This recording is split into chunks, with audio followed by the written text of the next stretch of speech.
Hey there friends, thanks for checking in. Horrific situations in El Paso, Texas and Dayton, Ohio where psychotic madmen misuse firearms to kill innocent people. I, along with millions of Americans, grieve.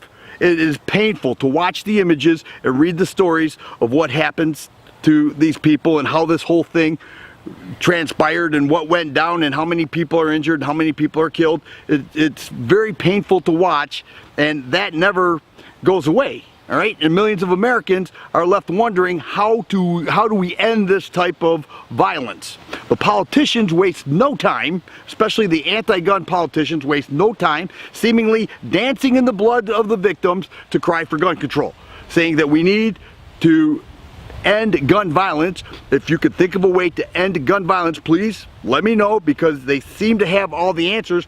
The problem is their answers make no sense. They fall back every time on gun bans. Okay, we need to ban the gun. The problem with banning the gun is that they are empowering the criminal, because you are basically saying we want to arm the criminals and not the law abiding. Okay, now I have my whole life a couple speeding tickets. I've never been involved in anything illegal. I've never been arrested. I've never been in jail. Yet you want to take me and so many millions of other law-abiding Americans and say, you are just as bad as that person. We need to punish you. And you get nothing for it, all right? So we're looking to ban your guns, and that is their solution. The problem with that is when the results, okay, don't do what they tell their constituents it will, they'll say, we didn't go far enough, we now need to ban shotguns, we now need to ban handguns. And they're just chipping away at the Second Amendment, which I think is part of their ultimate plan. But there's another side. Here we have the side that I stand on, and so many others. We look at the statistics and see that 93 to 96% of these shootings take place in gun-free zones. Well, that tells us right there that we have a problem, and that is gun-free zones. Okay, so we don't have a large police officer presence everywhere we go. We know that is unsustainable, but how can you help solve the problem? What is the best answer? In my eyes, and to me it's quite evident, that you empower the people that are on the scene and that have the ability to end that situation by carrying a gun. The law-abiding people. That makes perfect sense to me, but nobody wants to talk about that. They would rather take a group of people and deem them all guilty. Okay, we hear so often when there's a terrorist attack, they say, well, we shouldn't blame the whole religion on the actions of a few. But aren't they doing the same with me? All right? But they want to ban my guns. And they say, well, you're part of the problem too. You know, you shouldn't want those. You don't use those for hunting. Let me tell you something. The Second Amendment wasn't written for hunting. All right? It had nothing to do with hunting. It had to do with tyranny. And if the government tells you you don't need a gun, trust me, you need a gun. When things like this happen, we often hear that we need to implement red flag laws, also known as extreme risk protection orders. If you're not sure what that is when a family member, a neighbor, a co-worker of a gun owner can privately, anonymously make a claim against that gun owner, state that they are a threat to themselves or other people, and then if a judge signs it, that gun owner gets their firearms confiscated. Meanwhile, there is no punishment if it was a false claim, like zero punishment, and there is a lack of due process. The gun owner is not even made aware that the local law enforcement or the sheriff is coming to confiscate their guns. Now, if we look at what happened last year in Maryland, a gun owner, very early, like 5 a.m., got a knock on the door. He refused to give his gun. The police shot him dead.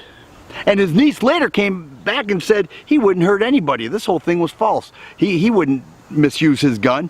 So what this extreme risk protection order does, it says that you are guilty and you have to prove your innocence before you could have your property back. And that is the problem. It's the exact opposite. Now imagine if we did this with vehicles. We said this person is a threat to themselves or others when they drive, they're dangerous, and then they confiscated their vehicle.